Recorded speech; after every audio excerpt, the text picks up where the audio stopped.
sevmək falan. Sevmək ürəyin funksiyasıdır, iradə aktı deyil. Bütün qədim şərq müdrikləri deyir ki, özünüzü özünüzdən qoruyun. Tanrı bizə içimizdə özündən o parçaları da verib. Yaratmaq parçasını verib, sevmək verib, mərhəmət verib, işıq verib, bir çox bizə verib o ünsürləri. Ən böyük sənin qazancın elə odur ki, Allahın qulluğunda olasan. Yox, əsas mən bir dənə yaşayıram, mənim öz həyatımda. Balaca adam fəlsəfəsi yayılır. Özünü sevmək sadəcə birinci etapdır. Sonra artıq sənin nəyi sevmək, ətrafımızdakı insanları, övladını, Qulluğun valideynlərini. olmalıdır sən. Bəli, o Qulluğun zaman yoxsa yoxsansan. o zaman özümüzü kəşf edib tapırıq. Budda deyirdi ki, qohum, qardaş, ata-ana sənə nə qədər yaxşılıq eləyir eləsin, yaxşı bir fikir, xeyirli bir fikir, daha artığını eləmək iqtidarıdır. Sevilmənin ilk şərti sevməkdir birincisi. Yəni indi amma insanlar şərtli sevirlər. Deyir ki, mənə bunu etsin, mən onu da sevəcəm. Şərqdə həmişə insanlar düşünüb ki, görsən ki, bacarırsan, istə. Qərbdə isə təlqin edirlər ki, istə, bacararsan.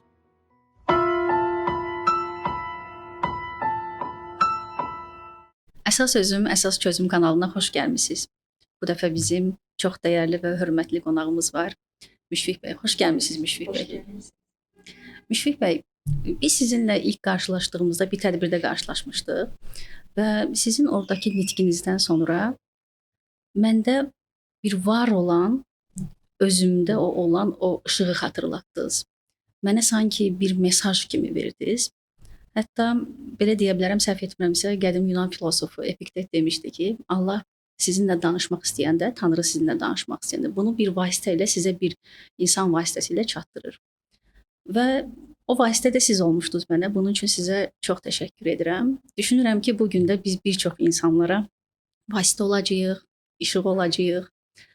Amma çox təəssüf ki, hal-hazırdakı insanlar o içlərində olan o işığı və yaxud qarşıdakında olan o işığı nə görməyə səy göstərirlər, nə də ki, bilmirlər necə tapsın. Biz insanlar bir-birimizə zəncirvari bağlıyıq və birimizə toxunduğunda hər kəsə toxunmuş oluruq və birimizə o işığı ötürəndə o işıq bizə də yansıyır. Bəzən ola bilər, bəli, təbiətdə də görürük ki, deyək ki, hava dumanlıdır, buludludur, amma biz bilirik ki, onun arxasında möhtəşəm bir günəş var. Bax, o günəşi tapmaqla insanlar çətinlik çəkirlər. Və yəni həm həyatın mənasız olduğunu deyirlər, həm də bir məna axtarırlar. Və insanların o qaçırtmamalı olduğu o məqam hansıdır hal-hazırda? Çox qəşəng sual. Belə ürəyindən vurdu hər şey. Qaçırmamalı məqam odur ki, adam gərək əxlaqı ilə məşğul olsun. Tamam, başqa yerdən gəlir.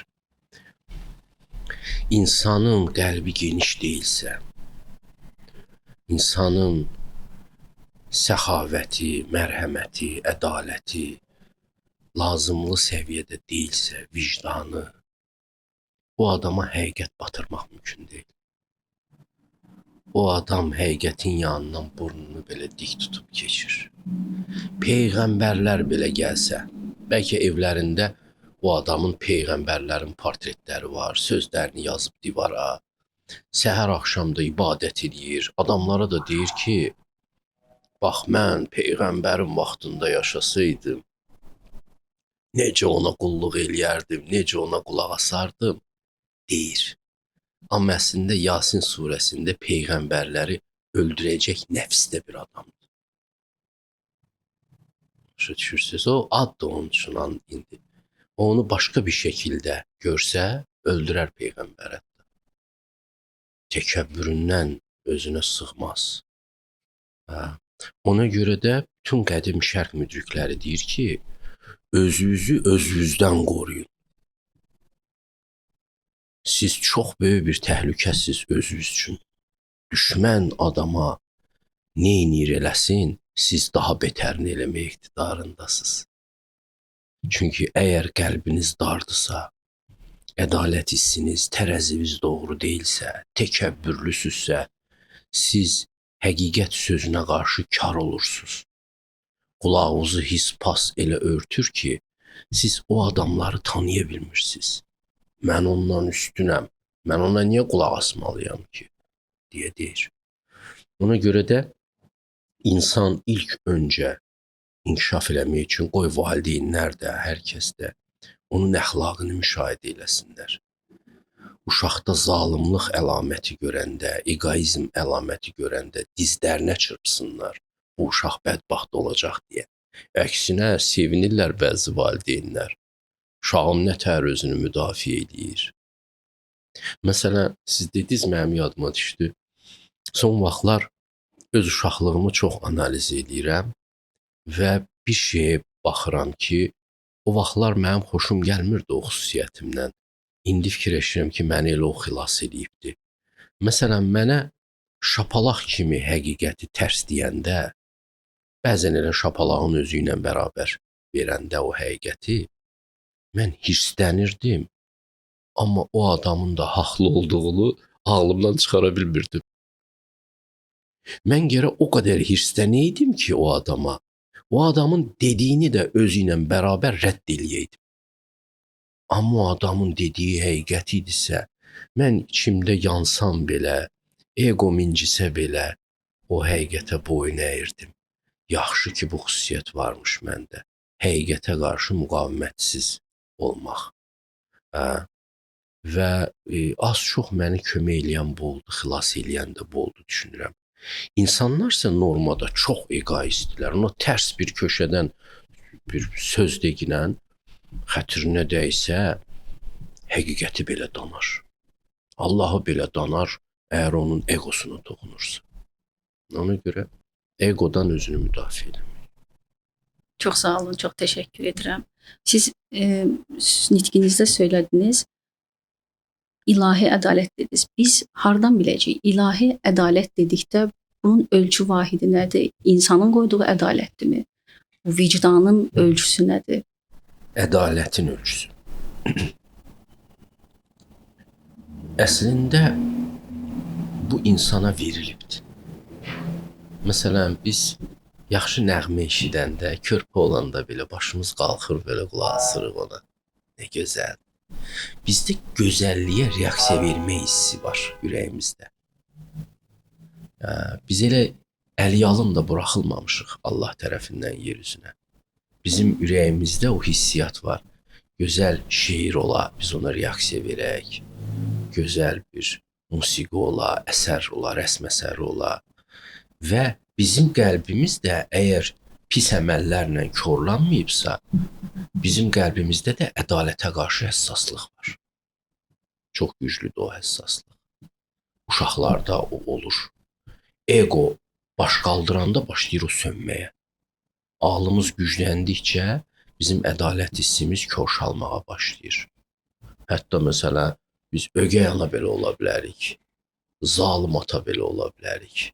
Nə vaxtsa böyüyüb, o qədər həqiqətdən uzaq düşə bilərik ki biz. Amma uşaq olanda hiss eləyirik zalımlığı, ədalətsizliyi.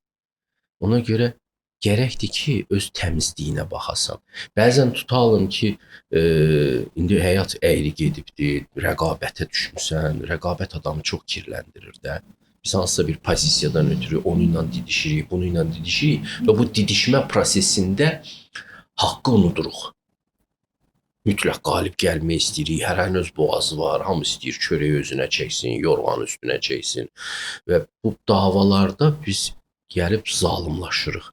Zalımlaşan kimi bizim həqiqət əssaslığımız, ədalət əssaslığımız itir. Ona görə qədim ustadların yanına gələndə tələbə, o onun mənəviyyatı ilə məşğul olurdu. Deyirdi, məsələn, filan praktikaları elə ginən, məsələn, bir təkəbbürlü adam var idi, gəlmişdi ki, bax, mən də Quran oxuyuram, amma bu həqiqət mənə çatmır da. Mən neyniyə bilərəm? Bax, sənin kimi bilim o hikmətləri, mənaları. Ustad da deyir ki, baxır buna, həmən sir-sifətindən, paltarından, saqqalından başa düşür ki, problem hardadır, problem təkəbbürdədir. Deyir, bir dənə dərman var, amma sən onu eləməzsən. Onu eləsən, qapıların açılacaq. Deyir, nə dərman deyirlər. Deyir, belədir, gedirsən saqqalını qırxırsan, orta əsrlərdə də kişinin saqqalını qırxması ayıb bir şey sayılır. İndi normaldır. Və ayıb bir şey sayılırdı, rüsvayçılıq sayılırdı. Gedirsən saqqalını qırxırsan, boynundan da bir belə lövhə asırsan ki, kim mənim peysərimə bir şapalaq vursa, ona bir ovuc qoz verəcəm. Gedib durursan bazarın ortasında. Qoy cəmaət səni çırpsınlar. Çırpsınlar, hamıya da qoz ver, gülümsəyə, gülümsəyə. Bəlkə sənin içindəki o təkəbbürü palazın tozunu çırpan kimi çırpıb çıxaralar ürəyindən. Sən o qədər alçalandan sonra öz sıfırıva, təbii halıva qaydarsan bəlkə. Ondan sonra sən Quranın sözlərini anlaya bilərsən. Demək ki, bu fabrik ayarlarına qaytarmaq lazımdır insanı ki, insan eşidən olsun. İnsanların qulaqlarında əngəl egodan yaranır. Məsələn, indi çox qəribə bir axmaq zamanaya gəlmişik, çıxmışıq. Gənclərə aşılayırlar ki, sən kimdən əksiksən ki? Və ya səndən artıq kim olacaq ki? Bu çox təhlükəlidir. Bu şeytani bir psixologiyada aşılayırlar. Hamı deyər ki, bu doğrudur, mən deyirəm ki, bu yanlışdır və bu şeytanidir. Səndən güclülər olacaq. Səndən yaxşılar olacaq. Sən özündən güclüləri və yaxşıları qeyd eləyə bilməsən, fərqinə vara bilməsən, batdın sən insan kimi. Dəhşətdir. Məsələn, mən müəlliməm, sinifdə uşaqlar oturur, birinə 10 bal yazıram, o birisinə deyəlim 8 bal yazıram. Mən qiymət qoymaqla uşaqları dilemma qarşısında qoyuram ki, bax, sənin yanında oturan o uşaq səndən bir baş üstündür. Yeyə bilərsən bunu. Həzm eləyə bilərsən bunu. Və bir şey də deyirəm. Bəziləriniz ömrü boyu çabalasa da, bütün kitabı əzbərləsə də, onun bir cümlədə verdiyi dərinliyi verə bilməzsən. Bu ömründə sən ona çatmazsan. Bunu qəbul elə. Bunun əvəzinə insanlara nə depoluyurlar? Sən heç kimdən əksik deyilsən. Adam paxıllıqla dolur. Adam həyatını faciəyə sürükləyir. Mən də bacararam. Bəlkə bacarmazsan. Məsələn, səndə musiqi qabiliyyəti yoxdursa, sən necə musiqiçi olmağı kafava taxa bilərsən? Salieri olacaqsan, Mozart öldürəcəksən sən. Sənin ağlıma düşsə ki, heç kimdən mən əksik deyiləm. Yox, sən çox adamlardan əksiksən. Çox adamlardan da üstünsən. Amma çox adamlardan da əksiksən. Bunu qəbul edə bilmirlər adamlar. Ölkə olaraq da, vətəndaş olaraq da, məsələn, deyirəm ki, indi biz bu coğrafiyada yaşayırıq, ətraf xalqlara bax, aşağı yuxarı biz bunlar kimi yaşayırıq. Biz Avropada yaşamırıq. Sən Avropa standartları ilə Qafqaza yanaşa bilməzsən. Yox, mən istəyirəm, ən yaxşısına layiqəm. Bir-birinə təbrik yazanda da yazılar, ən yaxşısına layiq oldu. Xeyr ola, layiq olsa Allah verəcək, narahat olma ki. Amma adamları qudurdurlar. Adamlara qaz verirlər. Sonra o faciəvi şəklə düşür. Məsələn, bir şey deyim, şərqdə həmişə insanlar düşünüb ki, görsən ki, bacarırsan, istə. Qərbdə isə təlqin edirlər ki, istə, bacararsan. Yanlışdır. Mən durum rəssam olmaq istəyim, amma məndə rəssamlıq qabiliyyəti yoxdursa. Və yaxud məndə rəssamlıq qabiliyyəti var, məsələn. Uşaqlıqdan şəkil çəkmişəm. Amma mən bir vaxtlar anladım ki, rəssamlıq düşüncəsi və özümü bununla ifadə eləməyə meyil çox deyil məndə. Mənim məsələn musiqi qabiliyyətim də olub. Amma mən başa düşdüm ki, bu məsələn məndə bu belə deyil. Məsələn, Vüqar Camalzadədəki kimi deyil ki, o fikrini musiqi ilə ifadə etməyi sevir, bacarır. Yəni, bunu gərək anlayasan ki, o səndən üstündür bu sahədə. Girmə bura. Axtar özünü tapkinan ki, harada sən bir şey eləyə bilərsən, orada da tutan ki, mən filosof olmuşam. Mən hamıdan üstünəm mi filosof kimi? Yox, mənim də öz boyum var. Və mən öz boyumu və həddimi bilirəm. Amma sevinirəm ki, öz boyumda, öz həddimdə faydalı ola bilirəm. İnsan bunu şey eləməlidir. Amma mütləq ağlına qoysun ki, mən Nobel alacağım, Oscar alacağım. həyatlarını zəhərləyirlər. Yazıçı var, vətəninə xəyanət elədi ki, təki Oskar alsın, onu da vermədilər ona. Bu faciələrə gətirib çıxarır. Çox doğru qeyd etdiniz. Hal-hazırda insanlara təlqin etdikləri çox faciəvi. Yəni kimsə kimsədən üstün deyil, kimsə kimsədən əksik deyil. Hər kəsin öz həyat yolu var. Hər kəs özü kimidir. Sən yaxşı olmaq məcburiyyətində də deyilsən bir şeydə, əgər bacarıq yoxdursa. Və siz toxundunuz ki, əgər bəlkə kimdəsə yaradıcılıq var, bəlkə kimdəsə yoxdur. Mən belə düşünürəm ki, biz Tanrıdan bir parçayıq. Yəni Tanrı bizə İçimizdə özündən o parçaları da verib, yaratmaq parçasını verib, sevmək verib, mərhəmət verib, işıq verib, bir çox bizə verib o ünsürləri. Bəs biz nə yaratmalıyıq bu həyatda? Bizim yaratmalı olduğumuz şey nədir? Elə biz də Tanrının işini görürük yer üzündə. Belə böyük çıxmasın, amma Allah elə özü də belədir. Mən yer üzündə canişin yaradıram. Yəni mənim təmsil eləyən birisini yaradıram. Və Allah nə edirsə bütövlükdə, nə edir Allah? Bütün varlıqları sevir, onlara mərhəmətlə yaraşır, onların böyüməsinə şərait yaradır. Sən də yaxşı inkişaf eləsən bu işlə məşğul olacaqsan. Xeyir də odur. Xeyir varlıqların inkişafında onlara dəstək olmaq deməkdir. Məsələn, onun inkişafına dəstək olmayacaq bir iş xeyrə bənzəsə də xeyir deyil. Və bəzən bu inkişafına dəstək olmaq zülmə də oxşaya bilər kənardan. Məsələn, atası Paganini zirzəmidə bağlayırdı ki, bayra çıxmayacaqsan oynamağa, otur çal skripkanı. Zülmdür də uşaq üçün. Amma otururdu, işləyirdi, məcbur qalırdı və zamanasının ən böyük skripkaçısı oldu. Paganini çox gözəl də musiqilər yazırdı. Yəni bəzən zülmə oxşuyur adama verəcəyin dəstək. Amma o xeyirdir. Bəzən xeyir oxşuyur, amma zülmdür. Məsələn, uşağı qudurdurlar. Hər şeyi nə istəyir rahat verirlər. Uşaq zəhmət nə olduğunu bilmir, valideynin zəhmətini də anlamır. Allah da daş salır beləsinə. Çünki Allah istəyir ki, yer üzündə qədir bilən insanlar böyüsünlər. Ona görə uşağınızı qədir bilməyən kimi böyüdürsünüzsə, onun faciəsinə zəmin yaradırsınız siz. O bilməlidir ki, bir dənə alma belə çox dəyərli bir şeydir. Çox da ki, sənin pulun çoxdur. Qoyma inan ki, tikəsi qalsın qabında. O kiminsə mədəsinə düşmək üçün yaradılıbdır. Sən yemirsənsə götürmə o qədər. Boş qabığa qoyma o qədər. Yeyəcəyin qədər qoy inan. O birisini baxaq görək başqalarına verə bilərik mi? Bu həssasiyyətdə böyütün. Və ya məsələn, özü bir şey almaq istəyirsə, onu qazanmağa şərait yaratmaq lazım. O biraz işləsin, əziyyət çəksin. Çünki normal insan böyüməsi budur. Ona görə xeyir, insan yer üzündə nə edir? Allahın işini görür. Etdiyi hər bir hərəkətlə xeyir əməlin bir belə bir məzmunu var ki, Allah səni sevir.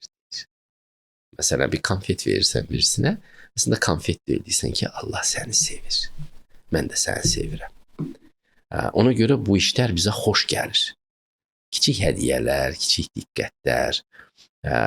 O elə bir ki, adam bizə Allahın sevgisini ötürmüş olur və Allaha da bu çox xoş gəlir. Ki, bəndələri onun yolu ilə. İnsan belə yaradılıbdır. O yer üzündə Allahın köməkçisi rolunu oynamalıdır və yalnız o zaman o xoşbaxt ola bilər. Qalan digər perspektivlərdə xoşbaxt olmur. Ömrünü nəyə həsrləsə, dünyanın parasını qazanmağa həsrləsə, Elon Musk belə olsa xoşbaxt olmayacaq. Eynən, həqiqətən çox doğru qeyd etdiniz. Hal-hazırda bizə o aşılanan dediniz ki, ancaq özünü sev, ancaq özünü fikirləş, ancaq özün. Amma o vaxtı indi yəni bu sözü işlətməyi düzdür sevmirəm, amma vaxt var idi ki, mama papalarımız bizə işlədirdi ki, bizim vaxtımız belə idi. İndi isə biz öz övladlarımıza deyirik ki, bizim vaxtımızda həqiqətən o kiçik jestlər, nənə babanın verdiyi o konfet həqiqətən də o sən deyir alma saxlamışıq məşğul filmdə. eynən, həqiqətən elədir. Amma indi dünyanın oyuncağını alırsan uşaqlara, misal çəkirəm, deyir, bu nədir? Mən bunu istəmirdim. Mən Lego istəyirdim. Mən bunu istəyirdim. Mən onu istəyirdim. Hətta bəzi valideynlər uşaqlarına elə öyrədirlər ki, siz deyən kimi nə olsun, pul ola bilər. Hər kəsin az-çox pulu ola bilər. Yəni təbii ki, biz övladlarımıza ən qəşəng, yaxşı insan olaraq birinci ilk olaraq bunu demək, insan olaraq yaxşı yetişdirməliyik. Sonra isə onun xoş hərəkətləri, xoş xasiyyəti olmağını biz öyrədib təbliğ etməliyik ki, özümüz elə olmalıyıq, uşaq da elə olsun. Amma çox təəssüf ki, hazırda ancaq deyirlər ki, özün ye. Bunu götürdünsə, özün şeylə məktəbə biz gedirdik, o vaxt yemək götürürdük. Mamalarımız artıq gördü ki, uşaqlarla paylaş, bölüş. Bir mandalini biz 10 uşağın arasında bölürdüksə, indi valideynlər deyir ki, bunu sən ye ha, birdən çaşıb parta yoldaşına verərsən, birdən kiməsə verərsən. O qədər balaca, bu dəqiqə cümlə olaraq balaca görsəniz, amma çox faciəvi bir şeydir həqiqətən də. Ona görə siz o cümləni iş edəndə belə mənim xatirəm canlandı ki, necə bir övlada deyə bilərsən ki, ancaq özü fikirləş. Biz hətta bu videoları adına əsas çözüm qoyanda da fikirləşirlər ki, biz egoistcəsinə yanaşırıq ki, özüm, çözüm. Yox, deyir ki, özünü sev, çözüm də özündədir. Özünü sevəndə istərsəniz başqalarını da sevməyin nə gözəl olduğunu görəcəksən. Bir şey söyleyeyim. İndi psixoloqlar da bu tezisi çox yanlış yerə istismar edirlər. Özünü sev. Özün üçün yaşa. Gəlir psixoloqun yanına hər arvad, buna bir ayrıca deyir ki, sən özün üçün yaşamamısan ki. Sən özün gedirlər ayrılırlar. Deyir, mən yanlış fikirləşmişəmmiş bu vaxta kimi. Mən sizin üçün yaşayırdım. Mən heç özüm üçün yaşamamışam. Bilmirəm, Hind fəlsəfəsi ilə nə qədər tanışsınız. Hindistanda 4 insan tipi müəyyənləşdiriblər Vedalarda.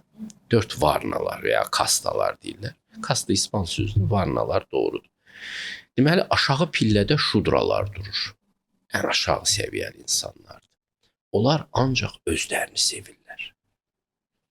Özündən başqa heç kimi sevmir. Harda balasını zibilxanaya atıb gedən ana gördünüzə, xəbərlərdə olur. Bilin ki, o şudradır.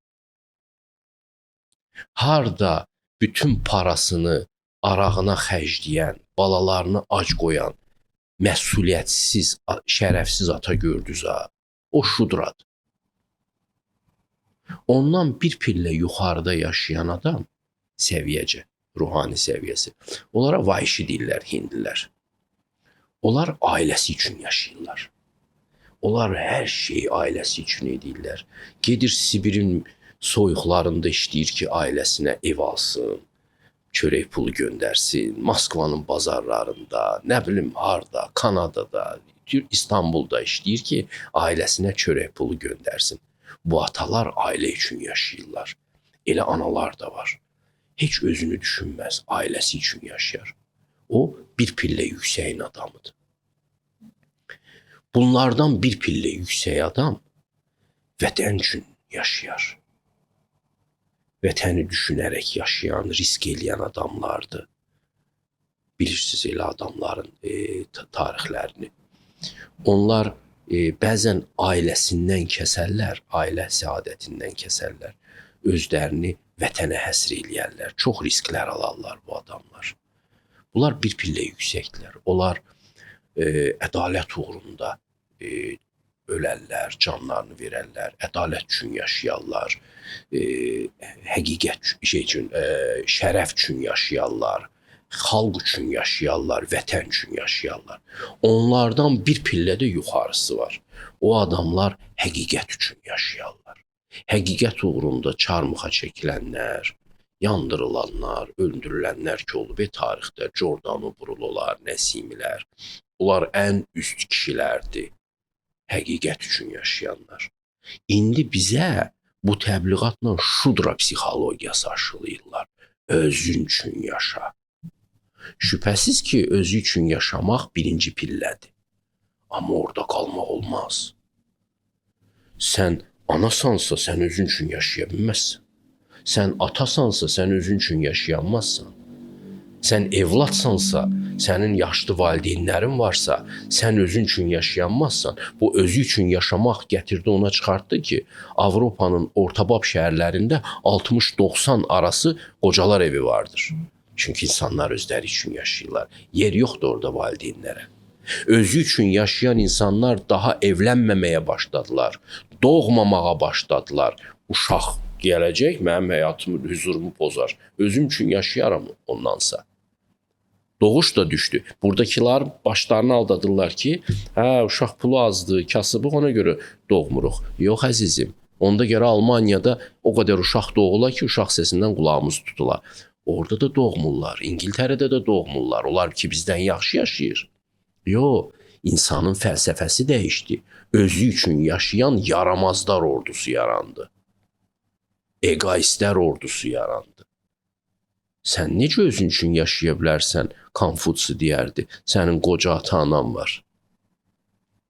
Deyir, bayaq bir dostum var, bərbər o ilə danışırdım. Yanındaydım. Deyir ki, müəllim, valla gedərdim. İşdə təklif eləyirlər xaricdə. Amma atam-anam var. Necə qoyum gedim onlar? Deyirəm, çox düz eləyirsən. Sənin atan-anan, sənə ehtiyacları var, səni görmək istəyirlər. Necə qoyub gedə bilərsən sən onları? Ən böyük sənin qazancın elə odur ki, Allahın qulluğunda olasın. Yox, əsas mən bir dənə yaşayıram, mənim öz həyatımda. Balaca adam fəlsəfəsi yayılır. Həqiqətən də elədir. Ona görə özünü sevmək sadəcə birinci etapdır. Sonra artıq sənin nəyi sevmək, ətrafımızdakı insanları, övladını, valideynlərini. Qulluğun olmalıdır sənin. Bəli. Qulluğun yoxdursa, yoxsan sən. O zaman özümüzü kəşf edib tapırıq. Amma bunu da bizdə əngəlləyirlər. Sanki özündən bir şey verməməlisən, kimsəyə özünü fəda etməməlisən. Hətta bunun üzərinə bir şey deyə bilərəm. Erik Fromm deyir ki, sən başqalarını sevmədiyin təqdirdə özünü də həqiqi şəkildə sevə bilmərsən deyə bir cümləsi var onu və insanlar fikirləşirlər ki, mən hər hansı seviləcək bir obyekt tapacağam, nəsə bir şey. Ondan sonra başlayacağam sevgimi verməyə. Amma bu sevgi zaten sənin içərisində olması lazım olan ruhsal bir mənəvi fəaliyyət olmalıdır deyə. Sevmənin ilk şərti, yəni sevilmənin ilk şərti sevməkdir birincisi. Yəni İndi amma insanlar şərtli sevirlər. Deyir ki, mənə bunu etsin, mən onu da sevəcəm. Bunu etməsə, mən onu sevməyəcəm. Amma sevmək onsuz da bir cəsarət tələb edir. Özünü həsr etməkdir. Amma bunun da altında yatır, yəni inanmaq. İnsanın inancı yoxdursa, o zaman yəni sevməyi də verməyəcək. Bax, o vermək ki var, sevməyi vermək ki var, hamı özündə saxlayıb. Bəs sən bunu kimə verəcəksən? Bəs sənin inancın hardadır? Bəs sənin bu yaşama verəcəyin nə olmalıdır? İnsanlara niyə vermək istəmirsən sevgini? Niyə? Özünə də ver təbii ki. Amma insanlara da ver. O bayaq biz danışdıq. Allah bizə özündən bir parça verib tanır bizə. Niyə bunu yaymaq istəmirsən? Niyə özündə saxlayırsan? O zaman sən özün xoşbəxt olmayacaqsan. Yalnız olacaqsan. Sonra da deyəcəksən ki, mən yalnızam. Mən də heç kim sevmir. Axı sən sevmədin heç kimi. Bir şey söyleyeyim. Bu sevgi haqqında da belə çox danışırlar. Sevin, sevin, sevin, amma insanlar sevə bilmirlər. Çünki çox egoist bir fəlsəfə içərisindədir. Yanlış fikirlər çox böyük fəlakət eləyə bilir adam başına, çox böyük fəlakət gətirə bilir. Məsələn, Budda deyirdi ki, qohum, qardaş, ata-ana sənə nə qədər yaxşılıq eləyir eləsin, yaxşı bir fikir, xeyirli bir fikir, daha artığını eləmək iqtidarındadır. Düşmənlər deyir, nə qədər sənə pislik eləyir eləsin, axmaq bir fikir daha betərini eləmək iqtidarındadır. Ona görə bizim fikirlər bizim həyatımıza təsir edir, çox ciddi şəkildə. Ona görə müqəddəs kitablar fikirlərdir. Sənə bir yeni ideologiya verir ki, belə yaşamaq lazımdır, belə baxmaq lazımdır məsələlərə. Çünki insan yanlış da baxa bilir. Bu sevmək məsələsi də, mən sonra uzun illər eşidirdim, sevmək falan. Sevmək ürəyin funksiyasıdır, iradə aktı deyil. Birinci, insanlar ürəklərini təmizləməlidirlər. və xeyir əməllərlə genişləndirməlidirlər. O hansısa bir stadiyada o funksiya başlayacaq işləməyə. Yəni tər o kardioqrammada belə görünür, belə ossilloqrafdakı ölü gedirdi, puls yox idi. Birdən-birə puls başladı. Bax, inanın ki, o cürdür. İnsanların çoxsunun ürəyi ölüdür.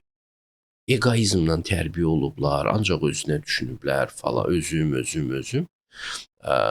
Çözüm də gəlməyibdi. Nəticədə bu adam ölüb. Puls yoxdur. Ürəyi vurmuş.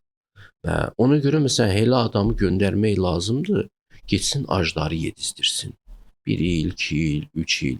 Bəlkə hansısa bir məqamda anlayacaq ki, mən bunları yedizdirmirəm, bunlar məni yedizdirirlər əslində. Bunlar mənim ürəyimi bəsləyirlər və ürək disfunksiyadan çıxsın.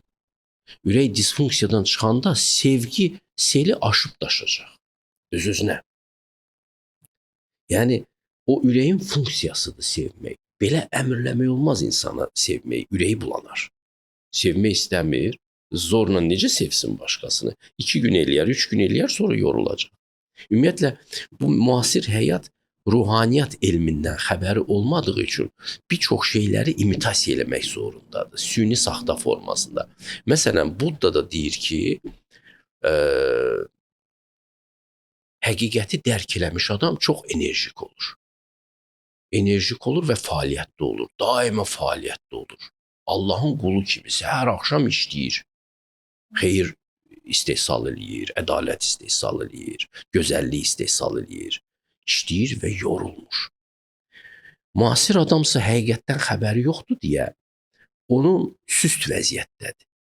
Onu yalnız öz egosu ilə maraqlandırıb bir şeyi elətdirmək olar. Ya da həzlə maraqlandırıb bir şeyi. Bu adam sevgiyə qadir də deyil. O məsəl üçün gözəl bir qızdan xoşu gələ bilər, seksual olaraq xoşu gələ bilər. Evlənə bilər onunla, 3-4 ildən sonra da ona xəyanət eləyəcək, ayrılacaqlar, gedəcəklər. Çünki o böyük məhəbbətə qadir deyil. Onu evlilikdə də ancaq həz maraqlandırır. Əks tərəfi də həmçinin. Və ailələr məhv olur. Çünki insanları birləşdirən ancaq həzdir. Müasir adamın ürəyini diriltmək lazımdır, reanimasiya eləmək lazımdır ki, o həqiqətən sevə bilsin. Ona görə bax bu sonra gəlir. Bəziləri deyir ki, Allahı sevin, insanları sevin. Mən belə başa düşürəm ki, bu adam hələ anlamır nədən danışdığını. Çünki birinci ürəyi reanimasiya eləmək lazımdır. Ürək döyünəndə o özü sevəcək və fəaliyyətdə olacaq. Mən ondan danışıram ki, enerjik olacaq, işləyəcək. Baxın, müasir adam nə edir? Mütləq o təlimə gedir, bu təlimə gedir. Fəaliyyət görüntüsü sərgiləmək zorundadır. Müasir adamlar fəaliyyət görüntüsü, CV görüntüsü sərgiləmək zorundadır ki, bax, mən bu qədər təcrübəliyəm, mən bu qədər iş görürəm. Elmdə də elədir, inarsınız. Adam var, deyir, 400 dənə məqaləsi var. Ay kişi, bir məqaləni 6 ay ancaq yazır adam. Normal alim. Sən 400 dənə məqaləni harda yazdın? Necə yazdın? Falsifikasiyadır bunun hamısı. Necə yaza bilərsən sən? O boyda Platon 3-4 dənə kitab yazıb, sən az qala 40 dənə kitab yazmısan. Ayıb deyilmi? Falsifikasiyadır. Amma ondan tələb eləyirlər. Görüntü, hər il universitetdən tələb eləyirlər ki, neçə məqalə yazmısan? Onu oraya yazırlar. Послушной списки qoyub, uzun olsun. Və bu adamlar elm görüntüsü yaratmağa çalışırlar. Bu adamlar fəaliyyət görüntüsü yaratmağa çalışırlar daima. Halbuki gerçəkdən onlar dirilsələr, ürəkləri dirilsə, onlar elə o qədər belə fəaliyyət yaradacaqlar ki, heç bunu insanlara hesabatını vermək də lazım deyil. Allah bilməsi bəsdir. Bəs necə biləcəyik ki, biz doğru sevgi içərisindəyik? Doğru sevginin içərisindəyik. Onu biləndə biləcəksiniz özünüz. Haqqı bilən bilir ki, mən zənn-i gümana sığmazam. Belə bir testini deyim sizə. İnsan gerçək dəyərlərə çatmayınca mütləq gedir ondan bundan soruşur. Ki, qardaş, Doğru başa düşmüşəm, bu belədir. Ayzəm, doğru başa düşmüşəm, bu belədir. Gedir oyla buyla məsləhətləşir daima, çünki inamsızdır. Adam həqiqətə çatanda bilir ki, aha, bu imiş bu. Bu təkəbbür deyil. Cavab içərdən gəlir. Cavab içərdən gələnə qədər həqiqət axtarmaq lazımdır. Həqiqət gəlir və göz gördüyünü yalan saymır. Quranda belə bir ayə var. Yəni daxili gözündən görürsən və bilirsən, bu həqiqət, bu imiş. Sənə sübut da lazım deyil xaricdən. Çoxsu da əsəbləşir, istəyir sübutalni, dokumentalni bir həqiqətə gəlib çıxasan sən, verifikasiya eləyə bilsinlər. Elmdə verifikasiya çox önəmlidir də. Amma ruhaniyyatda, fəlsəfədə verifikasiyanı həmişə eləmək olmur. Hər idiot, verifikasiya nədir? Hər idiotun anlayacağı səviyyədə həqiqəti göstərmək. Hər həqiqətlər var ki, onu hər idiota başa salanmazsın. Bizimkilər çox qəşəng deyirlər. Eşşək nə bilir, zəfəran nədir? O zəfəranı ancaq zəfərandan başı çıxan adama, ariflərə göstərə bilərsə, sənin qiymətini də o verə bilər. Ona görə hamıya sübut eləmək kimi bir şey olmur. Siz inkişaf eləyəndə bir məqamda bir şeylərə gəlib çatırsan, bilirsən, ya sən də düşdün bu yola. Sən də düşdün bu qədim yola. Hardan bilirsən, özün bilirsən. Sənin bu ayələr Allah Quranda deyir ki, elm verdiklərimizin ürəklərinə yazılıbdır. Bizim matrisamızda var bu. O oyananda özünüz içərdən bilirsiniz ki, budur. Və zənn-i gümandan kənar qalırsın. Hətta siz dediniz, ağlıma belə bir söz gəldi. Həzrət Əlinin bir sözü var. Bilmirəm ki, yəni insanlar dörd yerə bölür və deyir ki, elə insanlar var ki, bilmir ki, bilmir. Elə insanlar var ki, bilir ki, bilmir, bilir. Elə də insan var ki, bilmir bildiyini, bilmir. Elə də insan var, bilmir ki, bilmir. Sizdə mürəkkəb oldu. o necə Tamam. yatmış insanları oyatmaq kimi. Yəni bilməyən insanlar əslində o Buddanın dediyiniz insanlar sadəcə özünü fikirləşən və heç bilmir ki, bilmir. Yəni bilmir. İnsan nə sevməyi bacarır, nə özünü bilir, nə ətrafını bilir, heç nəyi bilmir. Sadəcə düz nəfəs alır bu insan. Hətta özü də deyir ki, orada bu insanlardan uzaq ol. İnsanlara yaxın olma. Bütün hamısına yox da. Elə adam var ki, bilir, amma bilmir ki, bilir. Eynən. Bu isə Bu yaxşı adamdır. Amma bilmir ki, necə bir xəzinənin üstündədir. yatıb oyatmaq Elə lazımdır. adam var ki, bilmir, bilmədiyini də bilmir. Bundan uzaq olmaq lazım. Eynən. Bu təhlükəlidir. O özünü bilən kimi göstərir, amma bilmir ki, bilmir. Elə adam da var ki, bilir və bilir ki, bilir. Onlar müdriklərdir. Bəli, ustadlar. Özü bilir. Sizcə bilmək mi daha önəmlidir, yoxsa inanmaq mı? Bilmək və inanmaq. Bunlar ikisi bir-birini inkar eləyən iki fərqli hal deyil. Həqiqi inamda dəhşətli bir bilgi də var. Amma inam da var. Və inam da böyük bir ödül kimi verilir adama. İnam iradə aktı deyil. Mən məsələn seçirəm Allaha inanmağı. Seçirlər adamlar. Mən Allaha inanıram tutalım ki. Amma bu inam səni qızdırmayacaq axı. O inam sənə ödül olaraq Allah tərəfindən verilməyibsə, bu səni xoşbaxt eləməyəcək. Birazdan tərəddüdlər başlayacaq. Sən seçmisən inanmağı, amma Allah hələ səni seçməyibdir özünə inanan olaraq. Ona görə inam özü də böyük bir yolçuluğun nəticəsidir. Böyük bir yolçuluğun. Məsələn, tutalım ki, sən Beethovensən və sən bilirsən ki, sən yaxşı bəstəkarsan, buna inanırsan. İnanırsan ki, gözəl əsərlər yarada bilərsən. İnam odur. Bilmirsən nələr yaradarsan, amma inamın var. O inam da ödül olaraq sənə verilibdir. Sən o içində hiss edirsən. Təxminən buna oxşuyur. Amma sən seçə bilməzsən bunu. Seçməklə gəlmir adama bu. Hə, indi biliklə inanmaq. İnam həmişə bilik doğurur. Və bilik də inam doğurur. Həqiqi bilik. O yüzden bunları bir-birinə qarşı qoymaq ki, heç inam lazım deyil. Var elə adamlar. Mən bilirəm, dəqiq olaraq bilirəm. Sən Allahı necə dəqiq bilə bilərsən? Peyğəmbərlər belə bir çox şeyləri bilməyibdi. Məsələn, İbrahim Peyğəmbər soruşur, sən ölüləri necə dirildəcəksən? Deyir, inanmırsan? Deyir, inanıram, amma ürəyim narahatdır. Bax, bu səmimiyyət örnəyidir. Səmimiyyət örnəyidir. Və siz məsələn sevdiyiniz insanın hər şeyini bilmirsiniz. Bioqrafiyasının bir çox detallarını o sizə deməyəcək heç vaxt.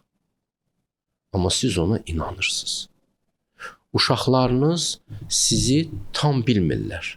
Hansı yollardan gəlib keçmisiniz, nə etmisiniz? Tanımırlar sizi tam. Amma onlar sizə inanırlar. O inamın arxasında həm bilgi var, həm də böyük bir etibar var. Bilgini ötəcək səviyyədə.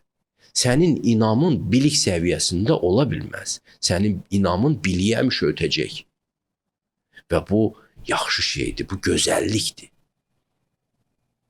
Başa düşürsünüz, bu gözəllik olmayaydı bizim həyatımızda şeirlər yazılmazdı.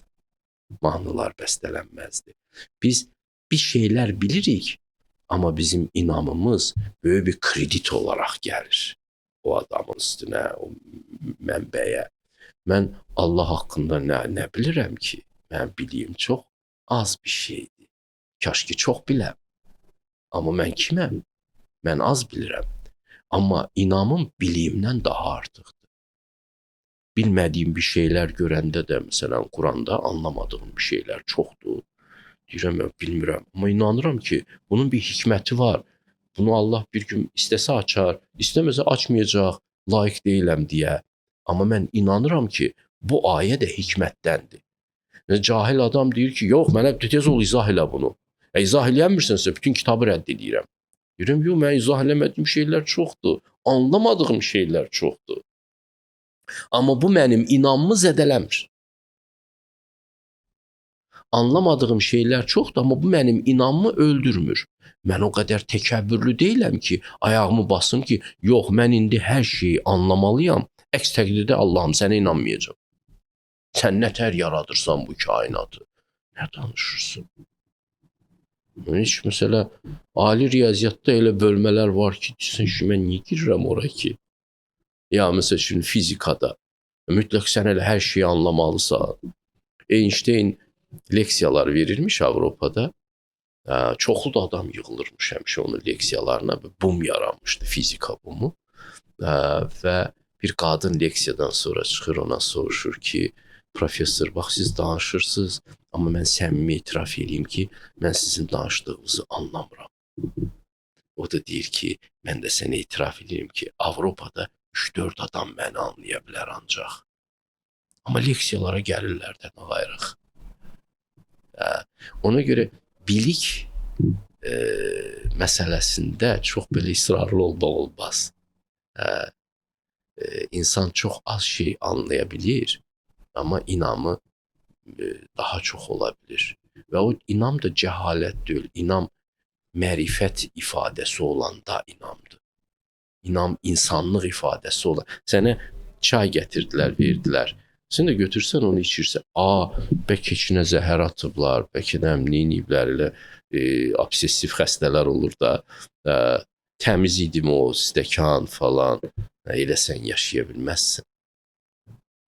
Sənə bu Allah ananı verdi, vətəni verdi, içdiyimiz suyun xoşluğu var, Quranda ayət var, meyvələr verdi və mən inanıram ki, o yaxşı birisidir.